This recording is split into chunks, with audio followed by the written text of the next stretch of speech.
간호사 국가고시 합격을 위한 대방열림만의 차별화된 최신 출제 경향 완벽 반영, 강의 경력 20년 이상 전문 베테랑 교수팀, 실제 출제 경향 위주의 단계별 맞춤 교재. 대방열림과 함께한다면 합격할 수 있습니다. 유사상호를 주의하세요. 대방열림. 안녕하세요. 네. 자, 간호사 국가고시 대비 성인 간호학을 맡고 있는 오정아입니다. 여러분들 성인 간호학 하면 제일 먼저 떠오르는 생각은 어렵다. 그다음에 시험 문제도 왜 이렇게 많냐. 그쵸? 그 다음에 또 하나 받는 질문이 공부를 어떻게 해야 될지 모르겠다. 뭐 이런 질문들을 참 많이 합니다. 그래서 여러분들이 아마 다른 과목들 중에서도 성인 간호학 공부를 조금 어렵게, 그렇죠? 힘든 과목이라고 생각하시기도 하고요. 그 다음에 아마 그 꽈락하는 과목 중에 성인 간호학이 제법 또 많이 들어가 있죠. 그때 출제 연도의 성향에 따라서 다르긴 하지만 성인 간호학 꽈락하시는 분들도 제법 있어요. 그런데 성인 간호학은 일단 문제가 많은 게 어려울 수도 있지만 장점일 수도 있거든요. 좀 많이 틀려도 평균 점수는 넘어가는 거죠. 그리고 성인은 다른 과목하고도 같이 연결들이 많이 됩니다. 그래서 성인 간호학하고 가장 공통점이 많은 것들이 기본 간호학, 그 다음에 감염관리 이런 부분들은 간호관리학, 그 다음에 모성, 아송 이런 과목들하고도 겹치는 부분들이 좀 있기 때문에 성인 간호학에서 뭐 기본 다지기를 해놓으면 다른 과목 공부할 때도 굉장히 많은 도움을 받으실 수도 있습니다. 자, 성인 간호학은 4시간으로 조정을 했어요. 도저히 3시간 곱하기 6주? 여러분, 학교에서 성인 간호학을 몇 년 공부했는데, 그쵸? 그래서 24시간으로 일단 1시간을 더 세팅을 해서 일단은 24시간으로 맞춰서 여러분들한테 진행을 할 예정이고요.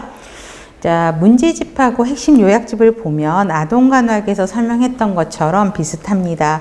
기출문제와 그 다음에 관련된 개념 문제들로 먼저 문제집에는 정리가 되어 있고요. 핵심 요약집은 그 성인간호학의 중요 개념과 관련된 내용들을 정리를 했습니다. 그래서 일단 보면 어때요? 페이지 되게 두껍죠? 최대한으로 요약, 압축한 내용들이 많이 있는데요. 또 여러분들이 생각하실 때 성인 간호학은 문제를 많이 풀어봐야 되지 않느냐라고 이야기를 하는데 정말 중요한 거는 외우지 않으면 안 됩니다. 핵심적인 내용들을 반드시 외우고 문제를 풀어야지 문제만 푼다고 해서 절대 되는 게 아니라는 거 꼭 기억해 주시기 바라겠습니다. 그래서 여러분들이 지금이 이제 시간이 아직은 좀 있으니까 이렇게 공부하면 되겠지라고 하셨던 분들이 많으세요. 그런데 여러분 이 내용이 국가고시 보는 12월, 1월에 그때까지 남아 있을까요? 예전에 학원에서 수업은 이 2달 동안에는 진짜 핵심 개념만 공부했어요. 문제 안 풀고 이론만 열심히. 그 다음에 공부했던 친구들은 이제 겨울에 보잖아요. 그럼 선생님 왜 이렇게 새롭나요? 막 이러거든요. 왜? 그 사이를 다 까먹은 거죠. 그래서 지금은 여러분들이 기본 개념, 그렇죠? 생각보다 문제가 그렇게 성인은 많이 이렇게 해놓지는 않았습니다. 왜? 그거 하다 보면 핵심 요약을 못 해요. 그렇죠? 그래서 요약을 기본으로 하고 그 다음에 관련된 문제는 간단하게 풀어보는 형태로 진행을 할 것입니다. 자, 질문 있으신 분들은 네이버 카페에 질문을 올리셔도 되고요. 인강에 참여하시는 분들은 학원 홈페이지에 질문방에 글을 올려주시면 빠른 시간 안에 댓글을 달려고 노력을 하겠습니다. 자, 복습이 중요하죠. 그래서 여러 번 반복해서 읽고 요약은 해드렸으니까 여러분들이 시간 나는 대로, 그렇죠? 정리를 해서 자꾸 보고 하고, 그 다음에 현재 재학 중인 친구들은 어때요? 2학기 들어가면 모의고사 굉장히 많이 보죠. 국시 대비 모의고사들을 막 진행을 할 겁니다. 그러면 여러분들이 공부를 하면 한 만큼 그 점수가 올라가는 거를 여러분들이 바로 느끼실 수 있습니다. 그래서 여러분들의 마음가짐이 굉장히 중요하고 수동적인 것보다는 적극적으로 참여해 주시는 게 여러분들한테 많은 도움이 될 것 같아요. 자, 그러면 시작을 해 보겠습니다. 자, 일단 챕터 1의 면역 신체 손상이죠. 그러면 1번은 이제 피부 통합성 문제를 먼저 정리를 해 보았는데요. 문제부터 먼저 풀어보도록 하겠습니다. 1번요. 여기 문제에서는 알레르기와 관련된 검사를 물어보는 거죠. 자, 피부계 진단 검사를 봐보세요.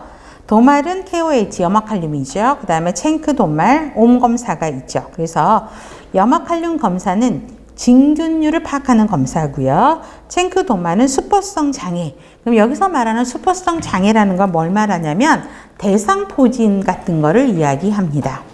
그 다음에 옴이죠. 옴을 확인하는 게 옴 검사 어렵지 않죠.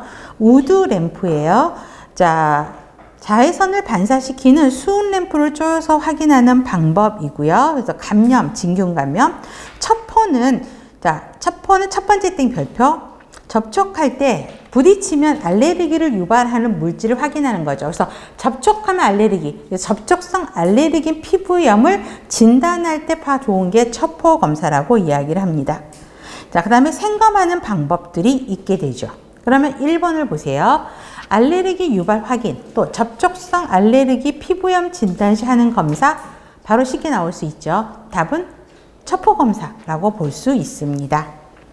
자, 그 다음에 2번 보세요. 2번 문제를 보면 성인은 예전과 지금 성인의 문제 특성을 보면 그 문제, 그 질환에 대한 특성, 증상들을 문제를 해놓고, 그쵸? 거기에 대한 간호중재를 찾으라고 하는 문제들이 많죠. 대표적으로 나오는 게 정의, 그 다음에 증상, 중재들을 물어보는 문제들을 볼 수 있습니다.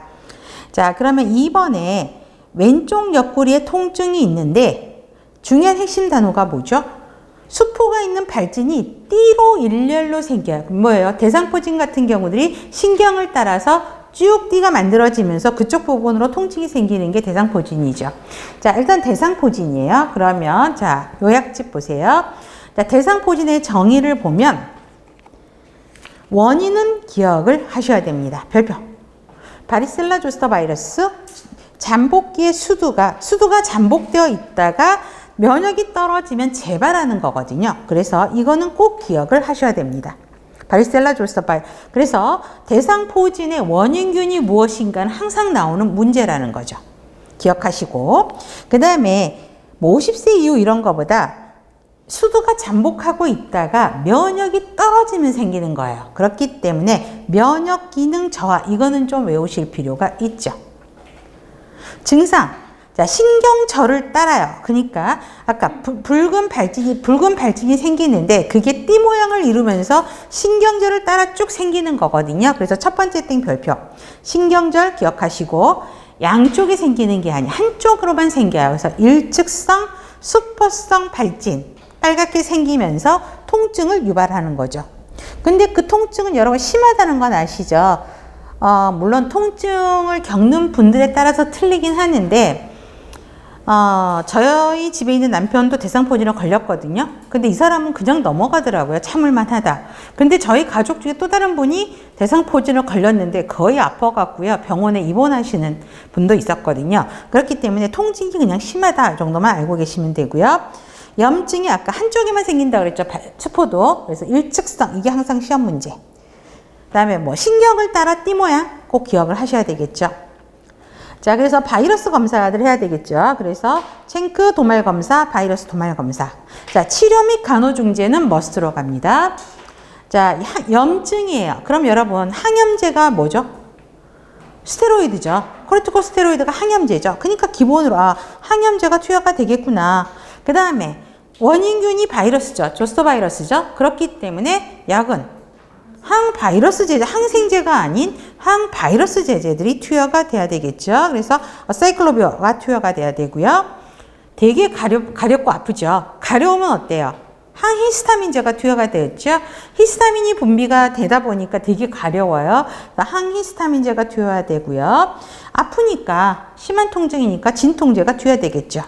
그 다음에 수포가 잡혀. 그렇기 때문에 수렴성 수포를 해야 된다라고 보시고 전염 예방을 해야 되겠죠. 그래서 손 씻기 이 정도만 외우셔도 될 것 같아요. 이 정도만 외워도 어떤 분이 그러세요. 이 정도가 아니라 다 외워야 되고 다 형광펜이래. 그쵸? 그치만 가장 핵심들 최소한 요약하는 게 이 정도니까 여러분들이 보시면 되고요. 이 내용을 문제랑 연결을 시켜볼게요. 그러면 2번 문제는 대상포진을 물어보는 거다라는 정도는 바로 아셔야 되고 그 핵심들이 심하다. 통증 심하다? 수포가 있는데 띠처럼 일렬로 생긴다? 그럼 신경절을 따라서 얘가 발생하는구나. 이런 질환이 뭐지? 대상포진이구나 라고 보셔야 되고요. 1번 양측성 수포가 아니죠. 일측성, 한쪽에만 보인다 그랬죠? 양측성을 일측성으로 바꾸고 일측성 수포성 발전과 통증이죠. 그 다음에 스테로이드를 복용하는 건 맞아요. 근데 장기간이 아니라는 거죠. 여러분, 장기간 스테로이드를 복용하면 무슨 단점이 있죠? 무슨 단점?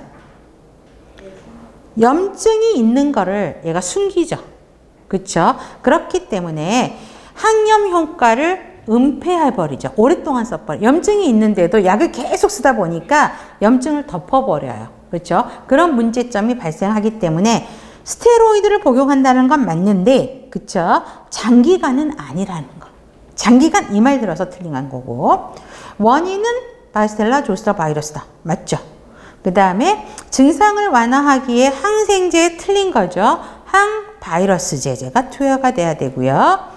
발진 부위의 원수포가 아니라 아까 수렴성 수포라 그랬죠? 그쵸? 그래서 틀린 거죠. 또 여러분, 가려워요. 가려운데 온수포 하게 되면 안 되는 거죠. 가려울 때는 가려운데 온수포를 하면 더 가려워요. 그죠? 그때는 차가운 거, 미지근한 거 이런 대우로 해주고, 지금처럼 요약집에 있는 것처럼 수렴성 수포를 제공한다. 이렇게 바꾸셔야 답이 되는 거죠. 그래서 답은 3번. 근데 하나하나가 다 문제가 답이 될 수 있으니까 꼼꼼해서 보시면 되고요. 자, 3번 보세요. 자, 대상포진이라고 이미 문제가 들었어. 그럼 여기서 문제에서 키포인트는 뭐지? 왼쪽이라는 거야. 그쵸? 왼쪽에 대상포진이야. 그럼 여기도 똑같은 말 나오죠. 장기간 스테로이드를 복용해라. 틀린 거죠? 어떻게 고쳐야 돼요? 단기간 스테로이드를 복용합시다. 치료를 위해 항생제를 투여할 거예요? 틀린 거죠? 항바이러스 제제를 투여할 거예요. 감기 걸린 남편과는 접촉하지 마세요. 왜냐하면 대상포진이 면역이 떨어진 사람들에게 더 나타난다는 거기 때문에 감기 걸린 사람하고는 접촉하면 안 좋겠죠. 답은 3번이고요. 수포가 오른쪽 허리에도 나타날 거래요. 얘는 틀린 거지. 왜요? 왼쪽에 포진이 생겼잖아. 일측성이란 말이에요. 그러니까 왼쪽이 계속 생기는 거죠. 오른쪽으로 얘가 전이가 되고 전파되지는 않는다라는 거죠. 수포는 터트리고 건조시켜 말려야 돼요? 아니죠.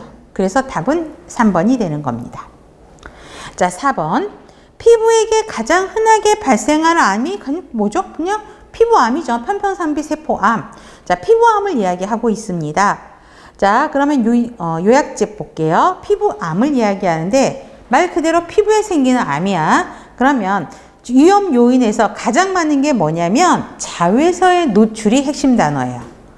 햇볕에 너무 많이 노출된다는 거. 보세요. 야외에서 일하는 직원 햇빛에 많이 노출되겠죠. 그렇죠? 요즘같이 뜨거운 날에 하는 거는 어렵죠. 그래서 자외선의 노출은 기억을 하셔야 되겠습니다. 자, 편편사피세포암이 그래도 피부암에서 가장 많은 상피세포의 암이 생긴다는 거죠. 그렇기 때문에 태양빛이 강하게 쪼였을 때 외피에서 생기는 암이 피부암이라는 거죠. 자, 그래서 뭐 얼굴, 입술, 손 이런 거는 신경 안 써도 돼요. 일단 햇빛에 노출이 많이 된다는 걸 기억을 하셔야 되겠고, 그러면 예방을 하려면 어떻게 해야 될까요, 여러분? 햇빛에 쪼이는 걸 피해야 되겠죠. 오랫동안 뭐 강한 자외선을 받는다 이런 거. 그래서 자외선으로부터 피부의 보호가 가장 핵심 단어입니다. 그래서 그 피부 보호가 뭐냐? 별표. 첫 번째 거 별표해야 되겠죠. 자, 불투명한 옷, 양산, 모자, 보조기구 써야 되고요. 자외선 차단제를 반드시 쓰라는 거죠. 요즘 날씨 같은 경우도 보면 자외선이 되게 뜨겁잖아요. 그렇죠? 보시면 됩니다. 자, 피부 병변 예방에서 영양을 잘 섭취해라, 자가검진해라 이런 거는 그냥 흐름으로 한 번 읽고 끝 하셔도 되는데, 자외선에 노출된다, 자외선으로부터 피부 보호, 편편사피세포암이 많다 요 정도는 기억을 하셔야 됩니다.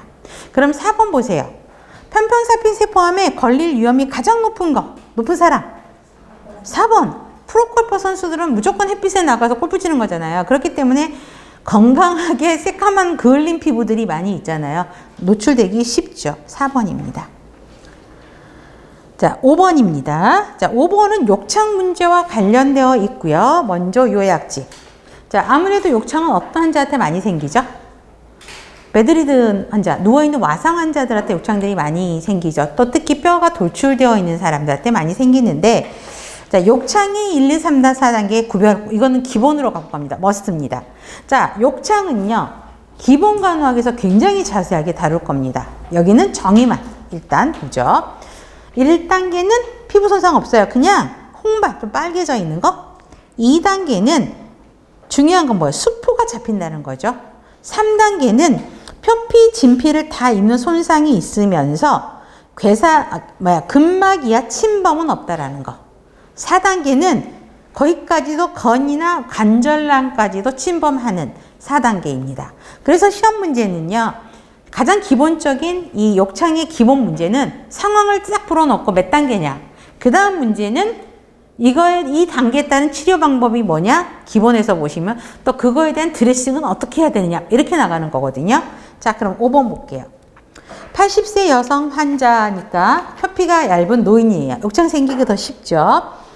엉덩이 부위에 욕창이 있어요. 관찰했는데 멍이 있고 피하 조직은 보여요. 근육이나 건은 노출되지 않았어. 자, 그러면 몇 단계? 근육이나 건에 노출되면 4단계죠. 그쵸? 근데 근육이나 건에 노출은 되지 않았어. 그러면 뭐지? 3단계요. 그래서 봐보세요. 상처가 멍 있어. 그러면 표피죠. 피하 조직까지 육안으로 관찰이 돼요. 멍이 있으면서. 그러니까 표피, 진피까지 손상이 된 상태고, 그렇지만 근육이나 건은 노출되지 않았기에 근육이나 건으로 노출되면 4단계라 그랬죠. 근데 거기에는 안 갔어. 그러니까 3단계로 답을 유추할 수 있다라는 것입니다. 답은 3번입니다. 그 다음에 6번 문제부터는 화상입니다.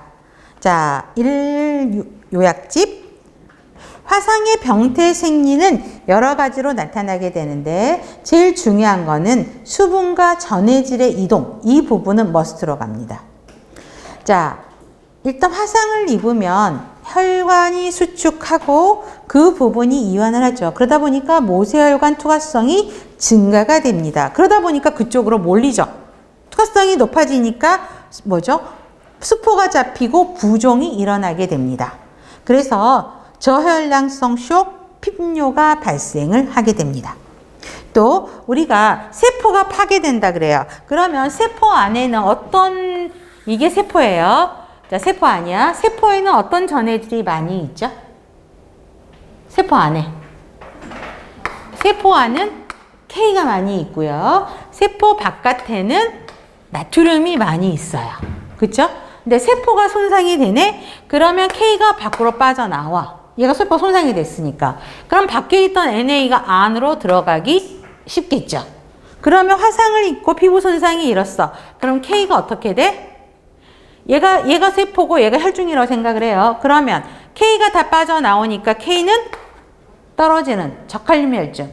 그 다음에 밖에는 혈관에는 나트륨이 많았는데 세포가 파괴가 돼서 이 나트륨이 이리로 다 들어가면 세포 안으로 들어가 버린단 말이야. 그러면 나트륨은 떨어지게 되죠.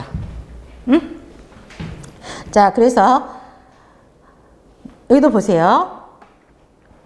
아니다. K가 이쪽으로 빠져나오니까 K가 있는데 여기도 상대적으로 제가 잠깐. 자, 여기가 K가 있는데 이쪽으로 빠져나오니까 이쪽으로는 K가 많이 나오니까 K가 올라가는 거죠. 그렇죠? 여기 있던 K가 이쪽으로 합류가 되니까. 그렇죠? 그다음에 여기 있는 나트륨이 이 안으로 들어가니까 여기는 나트륨이 떨어지게 되는 거고. 그렇죠? 가지고 있는 것보다. 그래서 화상을 입고 피부 손상이 있게 되면 자, 여기서 고칼륨 혈중 동그라미. 그 다음에 세포 내로 나트륨이 들어가니까 저나트륨 혈증. 그래서 고칼륨 혈증, 저나트륨 혈증, 이걸 기억해야 되겠죠. 다음, 손상 후 처음 12시간 이내에 가장 흔히 일어나는 게 수분하고 전해질들이 막 이동이 돼. 피부 손상이 일어나서. 그래서 하루 반 정도 지속이 됩니다. 또 하나, 마지막 땡 별표. 좁은 3도 화상보다 넓은 2도가 더 위험한 이유가 화상 범위가 훨씬 넓다라는 거야. 자, 심하지는 3도가 더 심한 거죠. 화상 깊이가. 그렇지만 부위가 2도면서 넓게 펼쳐져 있기 때문에 피부에 지금처럼 수분 전해질 이동이 많이 일어나기 때문에 2도 화상이 더 위험하다고요. 환자한테는. 넓은 2도 화상. 아셨죠? 그 다음에 체액이 수분과 전해질이 이동했어. 그래서 아까 24에서 36시간 빠르게 일어나다가 그 시간이 지나면 손상이 입으면 아까 모세혈관 투과성이 증가가 된다 그랬죠. 다시 얘가 정상으로 돌아옵니다. 그래서 다시 소변량 증가되는 거고 심장 기능도 변화하게 되고 그다음에 질식제, 연기, 열로 인한 호흡기 손상이요. 자, 그래서 이 네 번째 또 별표. 자, 호흡기 손상이 있기 때문에 폐부전, 호흡부전 일어나게 되죠. 점막 부종에 있어서 상기도 폐쇄도 가능하고요. 그 다음에 호흡기 손상을 의미하는 증상에서 이건 읽어보면 전부 호흡기 쪽으로 뭔가 열을 받아갖고 이런 쪽으로 손상이 있으면 이러한 증상이 나타나겠구나 라는 걸 보실 수 있겠죠.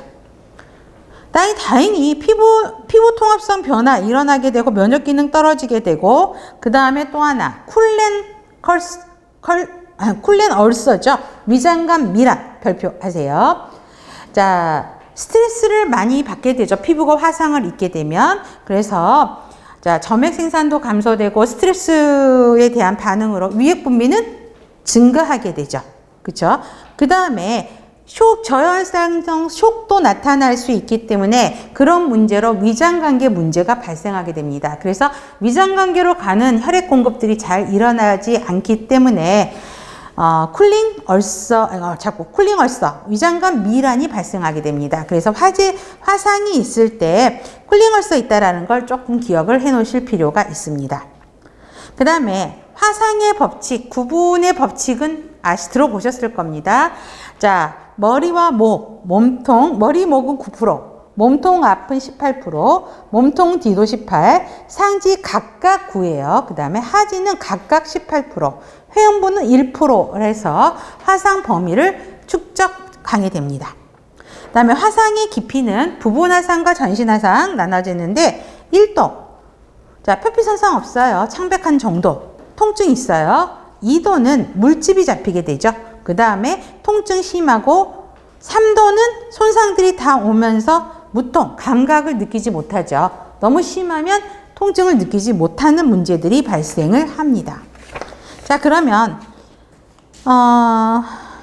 그 다음에 치료 및 간호중재를 보면 자, 이 순서로 이루어지죠. 병원 이송 전 응급처치, 그 다음에 응급처치하고 응급기를 거치고 그 다음 급성기, 재활기 이렇게 되어지는데 자, 응급처치 봐보세요. 화상 부위가 있으면 제일 먼저 따뜻한 물에 담그게 되죠. 그렇죠? 일단 시원한 물에다 담근 다음에 그 이유는 통증 완화, 그 다음에 아까 모세혈관 투과성이 증가가 되면서 부종이 생긴다 그랬죠. 그걸 막기 위해서 찬물에 담궈야 되고 그 다음에 얼음 적용 시에 갑작스러운 혈관 수축되고 심한 체액 이동이 되기 때문에 얼음물에는 담지 말라라는 거죠.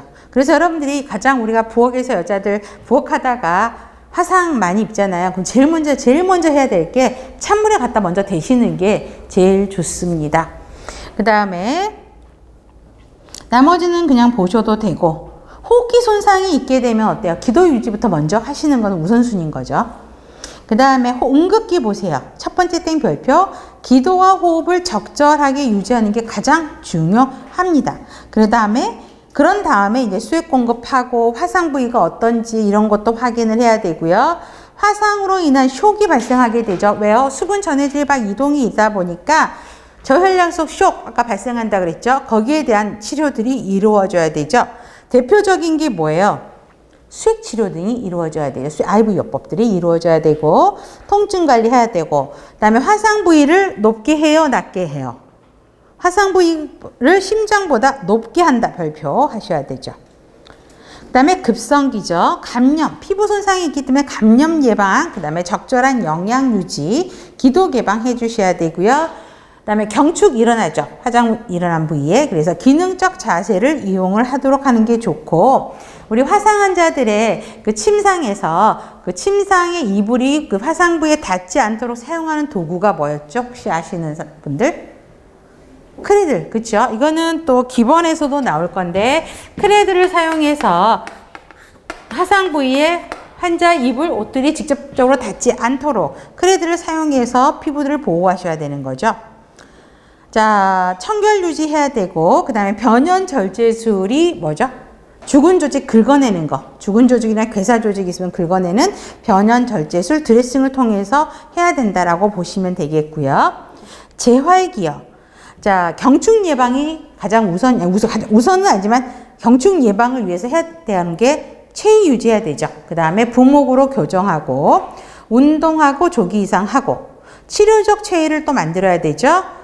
자, 반자위를 취하거나 머리를 댄 채로 장시간 침상 안정하는 거는 경축의 원인이 되기 때문에 하지 말라는 거.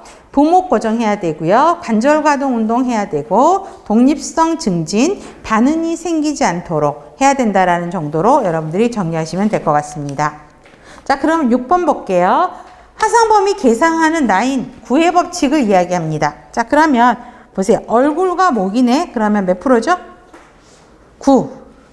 다음에 양쪽 팔이야. 그러니까 한쪽 팔이 아까 상지가 각각 9%라고 그랬죠. 근데 양쪽 팔이야. 그러니까 얘는 18. 근데 다리 하나가 18이었죠. 그쵸? 근데 얘는 양쪽 팔과 다리니까 양쪽 다리니까 36인 거지. 18 더하기 18. 이해돼요? 그래서 함흥은 얼마야?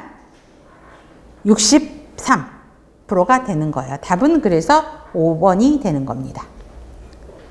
자, 그 다음에 7번. 자, 목과 가슴 부위의 이도 화상이에요. 자, 그러면 여기서 핵심 단어는 물론 이도기도 하지만 중요한 게 뭐야? 목하고 가슴이야. 그쵸? 그랬을 때 우선적으로 내릴 수 있는 진단. 2번이죠. 기도 확보가 먼저라고요. 그렇기 때문에 목이니까 어때요? 점막이 부어오를 거 아니에요. 점막 부종과 의한 기도 유지 불능.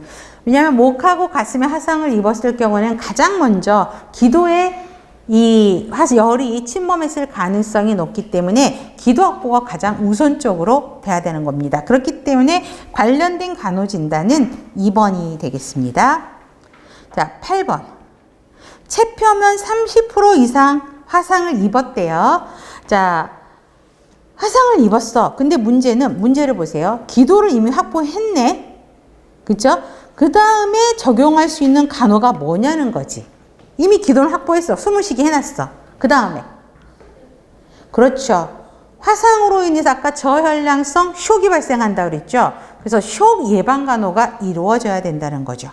그래서 특히 일반적으로는 체표면 15% 이상 화상이 발생하면 바로 IV부터 들어가야 되거든요. 그런데 30% 이상이기 때문에 일단 기도 먼저 확보한 다음에 그 다음은 바로 수액 공급이에요. 그래서 처방된 수액과 전해질 용액을 투여하셔야 되죠. 답은 5번. 자, 4번입니다. 자, 4번은요. 먼저 요약집부터 보세요. 파크랜드 공식을 이용을 합니다. 자, 환자의 체중으로 계산을 하는데 아직 파크랜드 이거는 극시의 기출 문제는 아닌데 나올 가능성도 굉장히 높거든요. 자, 보시면 계산 방법이에요. 자, 화상 후 첫 24시간 동안 수액 보충량은 4cc예요. 그래서 우리가 하트만 용액이라고 써 있잖아요. 자, 하트만 용액은 보통 우리가 영어로 하면 어떤 용액이죠? 락테이트 링거 솔루션이라고 이야기하죠. 자, 그런 경우에는 자, 단백질이 세포 내로 막 빠져 들어오게 됩니다. 부종 생기면서. 자, 그래서 이제 추가적인 부종이 계속 피부가 손상이 되면 단백질이 빠져나와요. 그래서 추가적인 손상이 있기 때문에 하트만 솔루션이 들어가게 되는데, 자, 하트만 용액 곱하기 체중 곱하기 화상을 입은 총 체표 면적이라 그래서 아까 몇 퍼센트 25% 30% 나오잖아요. 그거를 곱하면 됩니다. 그래서 첫 8시간은 총량의 2분의 1. 그 다음에 이 24시간을 3개로 나눈 거죠. 그래서 첫 번째 단계는 2분의 1. 그 다음에는 총량의 4분의 1, 4분의 1 이렇게 들어가서 수액 계산을 하게 되는 겁니다. 예를 봐보세요. 50% 화상을 입은 70kg 환자야. 그러면 아까 하트만 용액이 총 수액 보충량이 4cc라고 그랬잖아요. 그렇죠? 그러니까 4 곱하기 70kg니까 70 곱하기 50% 화상을 입었대. 그러면 14,000이 나오거든요. 그럼 1008시간은 얼마의 수익을 공급을 해줘야 돼? 14,000의 2분의 1을 줘야 되니까 7000cc가 8시간 동안 들어가야 되겠죠. 그럼 시간당 8시간에 7,000이 들어가야 되니까 시간당 875cc 세팅해갖고 들어가야 된다는 이야기예요. 그 다음 8시간이 지나서 그 다음 16시간까지는 총량의 4분의 1 그러니까 3,500cc가 들어가서 시간당 436cc가 세팅해서 들어가야 되고 그 다음도 총량의 4분의 1이니까 3,500cc 시간당 436cc가 들어가야 된다는 계산이 이루어집니다. 자, 그러면 9번을 볼게요. 체중이 60kg고 화상 범위가 40%예요. 파크랜드에 의한 수액 종류 첫 주입 속도 핵심이. 그러면 락테이트 링거 솔루션 하트만 용액이죠. 그렇죠? 이거가 답이고. 그 다음에 계산을 해보세요. 그럼 어떻게 해야 될까? 아까 들어가는 용량이 수액 보충량이 4cc라 그랬죠. 그렇죠? 4cc 곱하기 체중은 60. 그렇죠? 그 다음에 곱하기 40%잖아요. 그렇죠? 그러면 이거에 대한 계산이 어떻게 되냐면 9,600cc가 나오네요.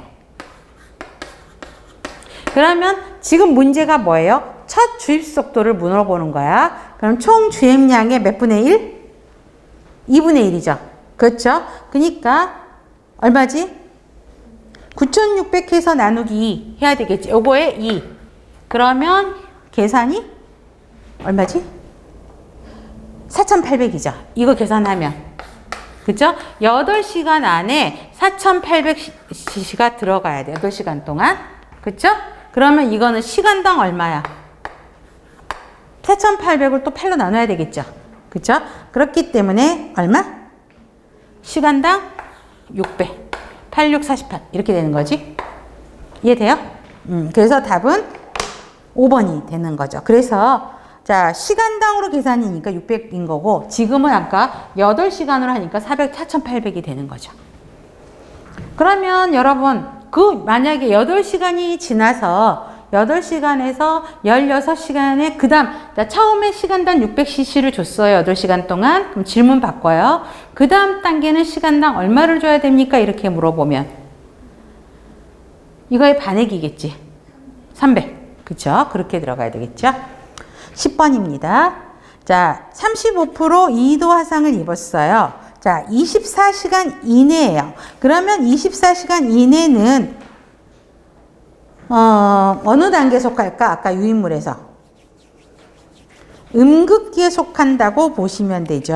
자, 그래서 그때 병리적인 변화를 보면 돼요. 자, 체액 불균형으로 인해서 전해질이 막 이동한다 그랬죠. 체액 불균형이 일어나는 건 맞는데 대사성 알칼리증이 아니라 대사성 산증이 나타나게 되죠. 그 다음에 혈장 내 단백질과 NA가 간질강으로 이동돼서 부종이 발생하게 되죠. 왜? 화상을 입어서 전해질 이동이 일어나니까 세포 손상으로 빠져나오면서 부종, 쇼크가 발생한다고 설명이 됐습니다. 답은 2번이고요. 조직 손상과 신장에서 K배설 증가로 자, 어떻게 된다 그랬죠? 고칼륨 혈증이 일어난다 그랬었죠. 그 다음에 나트륨은 세포로 나트륨이 투입이 되니까 혈장에는 나트륨이 없는 거죠. 저나트륨 혈증이 초래가 되고 국소적으로 화상 부위의 모세혈관 투과성이 증가한다 그랬죠. 증가해서 쇼크가 발생하고 부종이 생기고 수포가 생기고 신장으로 혈류가 증가하여 소변량이 증가한다. 여러분, 쇼크 상태는 소변량이 증가할까요? 줄어들까요? 줄어들죠. 그쵸?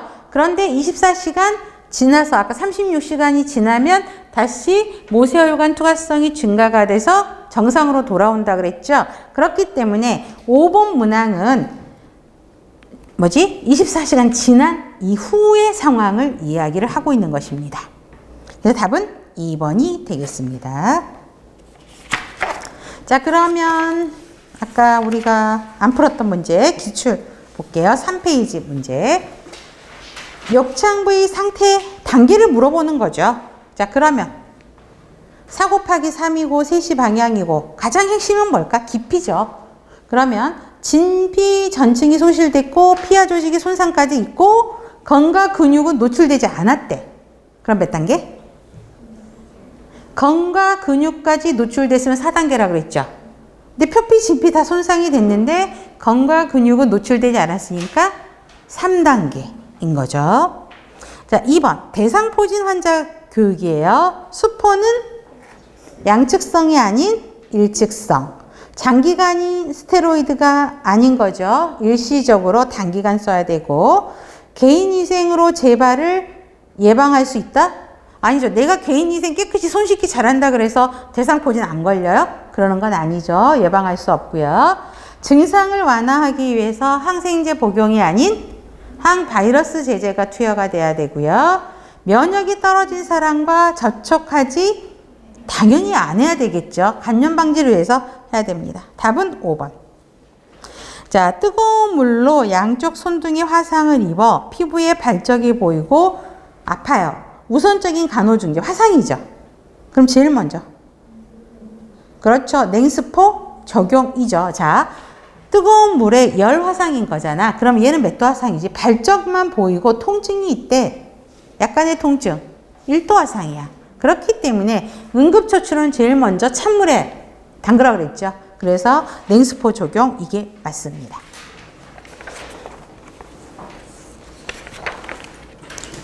다음에 수술 환자 문제입니다. 그러면 1번 문제부터 풀어볼게요. 자, 일단 수술 환자 수술 전 간호 사정을 먼저 볼게요. 자, 수술 후에 봐야 될 것들은 숨쉬기부터 봐야 되겠죠. 호흡기계 감염. 수술 환자 전이니까 호흡기계랑 심맥 관계, 간 기능 이런 걸 확인을 해야 되는데 특히 여러분 뭐 수술 전 검사 등을 통해서 뭐 CBC나 엑스레이나 심전도 다 찍어보잖아요. 중요한 건 심맥 관계예요. 심전도 찍어보지만 세 번째 땡. 혈액 응고에 영향 있는 약물이나 건강식품 섭취 여부를 확인해야 되죠. 특히 아스피린 같은 거 복용하면 출혈 가능성이 굉장히 높죠. 그래서 심장에 질환이 있어서 아스피린을 복용하고 있는 환자가 수술을 하게 되면 출혈 가능성이 더 높아지잖아요. 그렇기 때문에 수술하기 뭐 일주일 전부터 3일 전부터 아스피린 복용 중단해라 이런 말들이 있을 겁니다. 그래서 아스피린, 와파린, 헤파린, 플라빅스, 생강, 은행 등 먹는 건데 대표적인 게 아스피린, 와파린, 헤파린 이게 무슨 약이죠? 항응고제죠. 그렇기 때문에 항응고제를 복용하고 있는 환자는 약을 중단을 하라고 미리 사정을 하게 됩니다. 그래서 보시면 되죠. 그래서 환자분들이 보통 가지고 있는 약들 처방전 갖고 오세요 그러잖아요. 의사들이. 그럼 그 처방전을 보고 이 약은 수술 며칠 전부터 먹지 마세요 라고 티칭을 하게 되죠. 이게 실제 기출문제로도 나왔었죠. 그 다음에 환자 상태에 뭐 질환이라든가 감염 증상 있는지 다 봐야 된다라는 거 그냥 흐름으로 보셔도 됩니다. 자, 1번 문제에서 보세요. 가장 핵심이 뭐냐면 위를 절제했어요. 가스트렉토미를 했고요. 그 다음에 바이탈을 했더니 맥박이 110회야. 그러면 빠른 거죠. 그쵸? 100개까지 노말로 보면 빠른 거고 혈압은 80에서 60이니까 혈압 떨어져 있죠. 저혈압이죠. 우선적으로 확인하는 게 뭐냐고요?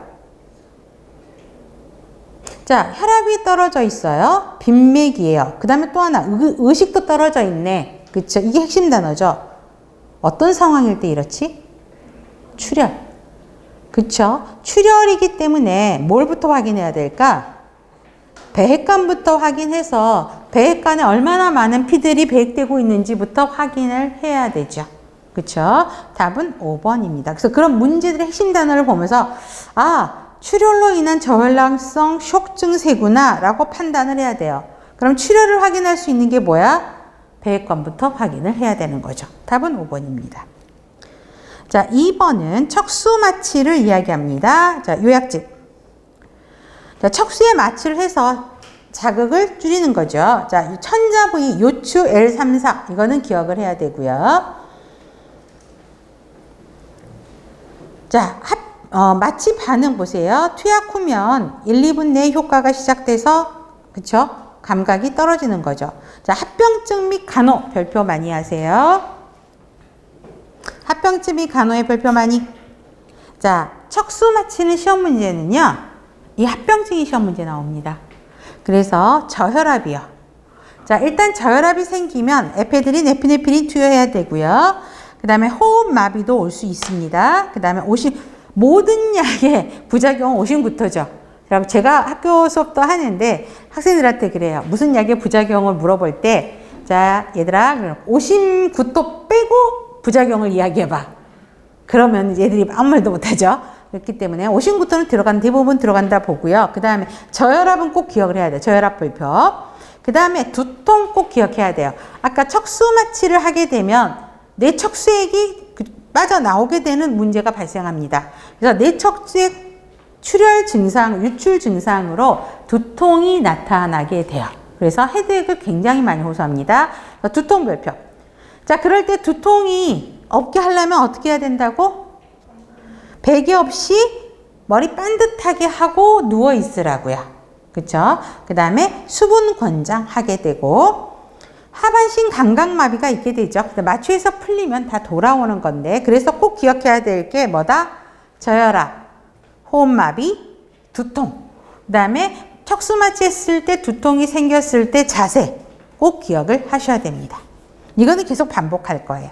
그러면 2번 보세요. 무릎 수술이 중요한 게 아니야. 척수 마취야. 그러면 부작용. 저혈압이죠. 그렇죠? 그다음 호흡수 증가가 아닌 감소. 무릎이니까 하반신 감각마비겠지? 상반신이 아니고. 그렇죠? 이렇게 봐야 되겠죠. 답은 3번. 3번. 척추 마취를 했어. 간호중재를 물어봅니다. 두통 예방하기 위해서 반자이 아니라 그랬죠? 베개 없는 앙와이. 수술이 끝나면 기침과 조기 이상을 격려한다. 자, 핵심은 척수 마취예요. 2번은 척수 마취가 아니지. 2번은 어떤 마취? 전신 마취죠. 전신 마취를 했을 때 기침, 조기 이상 해야 되죠. 그러면 그다음 3번. 혈압이 떨어지면 트렌델렌버그 포지션을 취하기보다는 혈압이 떨어지면 바로 에피네프린 투여해야 되고요. 마취해서 완전히 회복되기 전까지 하반신 감각마비가 있을 거를 설명해 주셔야 되겠죠. 척수 아래쪽으로 마비가 있을 거다. 호흡 마비를 예방하기 위해서 마취 초기에 머리를 평평하게 하는 게 아니라 마취 초기에 머리를 아까 어떻게 한다 그랬죠? 약간 올린다 그랬죠. 상승시켜야 됩니다. 그래서 답은 4번. 4번. 4번이 맞고요. 그 다음에 여기도 4번 보세요. 대장 절제술 했어. 자, 피부가 창백하다. 혈압이 떨어져 있네. 맥박이 빈맥이네. 호흡수 빨라졌어. 해모박에서 100cc나 나왔대. 붉은색. 그러면 출혈이죠. 출혈로 인해서 쇼크 온 거죠. 그쵸? 자, 그러면 우선적인 중재. 다리부터 올려야지. 다리를 올려서 의사에게 다리부터 올려놓고 의사한테 노티파이 하고요. 자, 1번 보세요. 이 사람 SpO2가 떨어지거나 그런 건 없죠. 의식이 떨어졌다 그런 말 있어요? 없죠. 그러니까 우선 중재는 아니라는 거. 그렇기 때문에 이 말을 하기보다는 어떻게 해야 돼? 환자의 호흡을 먼저 보고, 호흡 양상이 26회긴 하지만 산소 포화도가 나와 있는 게 아니죠. 저산소증이 있고 창백하다 없죠. 우선순위가 아니라는 거지. 그럼 이걸 하려면 어떻게? 만약에 호흡에 문제가 생겨. 그러면 호흡 양상을 먼저 보고 그 다음에 ABJ부터 먼저 해야지. 그쵸? 그렇게 들어가야 고쳐야 되고요. 자, 기침을 하지 않도록 한다? 해야 되죠. 우리 전신 수술하고 나면 하는 게 뭐지? 기침, 심호흡, 조기 이상이죠. 기침, 심호흡 하는 이야기가 뭘 예방하기 위해서 하는 거지? 무기폐. 그쵸? 그래서 무기폐를 예방하기 위해서는 기침, 심호흡 해야 되죠. 그 다음에 와파린을 투여해요. 아까 수술 전 준비사항이 와파린은 항응고제죠. 그렇기 때문에 와파린을 투여하면 출혈이 있는데 와파린을 넣어버리면 출혈이 더 심해질 수 있죠. 응고가 안 된다고. 더 출혈이 심해질 수 있기 때문에 와파린 투여하면 안 됩니다. 하지 운동을 시행해요. 자, 수술 후 2시간인데 수술 후 2시간에 이렇게 바이탈 흔들리고 출혈하고 있으면 안정을 해야 되겠죠. 운동보다는. 그래서 가장 우선적인 중재는 2번이죠. 그 다음에 근데 왜 다리를 거상시키고 하라 그럴까? 왜 이게 우선적인 중재가 될까?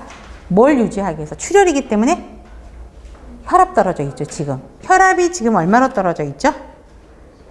85에서 40. 그쵸? 그러니까 저혈압이기 때문에 이 혈압부터 상승을 시켜야 되니까 머리로 가는 혈류 많이 올리도록 다리부터 올리라고요. 그래 놓고 의사한테 빨리 보고해서 거기에 따른 치료가 이루어져야 된다는 것입니다. 자, 그래서 보시면 되겠고. 그 다음에 유인물에 한번 보세요. 유인물이란 자꾸 유인물 아니고 요약집. 4번을 보시면 아까는 우리가 척수마취였잖아요. 이번에는 전신마취 수술 환자 간호예요. 의식 수준 확인, 기도 개방해야 되고요. 바이탈, 산소 포화도, 구개 반사 포함, 뭐 이런 거 다 확인해야 되겠죠. 그 다음에 혈압조와 빈맥일 때는 출혈을 반드시 의심해야 되겠죠. 그래서 수술부위 배액관 확인이라는 게 지금 아까 문제에서 나왔었던 거고, 자의, 반주하에 호흡 편하게 해야 되겠죠. 그 다음에 심호흡 기침은 무기폐를 예방하기 위해서. 여러분 이거 무시하면 안 돼요. 시험 문제가 어떻게 나가냐면 혈압의 증상을 써놓고 혈압조와 빈맥 써놓고 뭘 의심하냐 이렇게 나가고, 또 전신마취 환자한테 심호흡과 기침을 하라고 하는 이유가 무엇이냐? 또 이것도 문제고, 그쵸? 왜 조기 이상을 하라 그러냐? 다 문제거든요. 또 조기 이상을 하고 죄송해요. 조기 이상을 하는 이유를 뭐냐? 그러면 혈전선 정배경을 예방하기 위함이다. 이런 게 다 문제와 답이 될 수 있는 거거든요. 그래서 기억을 하셔야 되겠고, 탄력 스타킹 착용해야 되죠. 언제 착용하죠? 잠잘 내내 착용해요? 아침에 일어나서 착용해요? 아침에 일어나서. 그쵸? 착용하고 잘 때는 풀어줘야 되고, 그 다음에 장음 회복이 되면 서서히 식사 진행하면 되고, 요정체 있는지 확인해야 되고, 복부팩만 확인해야 되죠. 가스 나와야 식사를 진행할 수 있으니까 보고, 그 다음에 식사 순서 나오고, 그 다음에 수술 후 24에서 48시간 동안 마약성 진통제 혈중 농도를 유지하게 되죠. 그래서 많이 쓰고 있는 게 뭐죠? 마약성 진통제의 혈중 농도를 유지하기 위해서 쓰는 거. PCA. 그쵸? 그런 것도 많이 쓰게 되고, 통증 관리 해야 되고, 단백질 공급, 비타민 공급해 줘야 된다는 이야기입니다. 5번. 수술했어요. 신부정맥 혈전증을 예방하기 위한 간호중재. 그래서 신부정맥 혈전증 굉장히 시험 문제 많이 나옵니다. 여기서도 나오고, 모성에서도 나오고, 하여튼 많이 나와요. 자, 1번. 다리를 꼬거나 무릎 밑에 베개를 대도록 하는 건 절대 해봐는 안 되는 거죠. X. 심호흡과 기침을 격리하는 게 신부전맥 혈전증을 예방하는 게 아니라 무기폐를 예방하기 위해서 하는 거고, 자기 전 하지 운동을 하루에 한 번 하라고요? 아니죠. 하지 운동을 뭐 시간마다 여러 번 해야 되죠. 그쵸? 한두 시간마다 계속 반복해서 해야 되고, 압박 스타킹을 2일마다 벗고 다시 착용한다고요? 아니죠. 하루에 한 2번 정도 벗었다가 보면서 피부 상태 확인해야 되죠. 압력이 골고루 분산된 건지, 또 한쪽으로만 너무 심하게 압력이 들어오는 건 아닌지 하루에 2번 정도는 벗었다가 다시 신고 하셔야 되고요. 간헐적 공기 압박 장치를 사용해야 되죠. 그쵸? 그렇습니다. 답은 5번. 자, 6번. 전신마취예요. 환자 간호. 1번은 틀렸어. 구토가 먼저야. 우선적으로 해야 될 체위. 앙하이 아니죠. 구토 예방 체위? 축이죠. 이건 기본 간호 문제지, 사실은. 그렇죠? 그래서 1번은 축이. 수술 후 폐합병증인 무기폐를 예방하기 위한 증제는 또 나오네. 심호흡과 기침 격려. 혈전성 정맥염을 예방하기 위해 혈전 용해제를 투여한다고요? 아니죠. 1차적으로는 여러분, 혈전성 정맥염을 예방하기 위한 가장 우선적인 중재 뭐예요? 걸어다니라고요. 그렇죠? 조기 이상이죠. 약부터 투여하는 게 아니죠. 조기 이상하고, 그다음에 탄력 스타킹을 착용하라고요. 그다음에 수술 후 진통제는 가급적 적게 투여해서 빠른 회복을 돕는다. 진통제 적게 투여한다 그래서 빠른 회복이 되는 건 아니거든요. 적절하게 투여해서 진통제를 충분하게 투여해서 환자가 통증을 견디고 이겨내고 운동할 수 있도록 도와주셔야 된다는 거죠. 수술 다음 날부터 유동식을 제공한다. 서서히 일반식, 연식 일반식, 다음 날부터 여러분 전신 마취했어요. 그러면 가스아웃이 돼야 되지. 가스아웃이 된 거 확인하고 식사 진행을 십수오브 워터부터 진행을 해야 되겠죠. 그래서 그러면 가스아웃 된 걸 확인하거나 아니면 장음을 좀 들어봐야 된다거나 이런 걸 통해서 해야 되죠. 그래서 답은 2번으로 볼 수 있습니다. 7번 전신 마취 하에서 위절제술을 받았어요.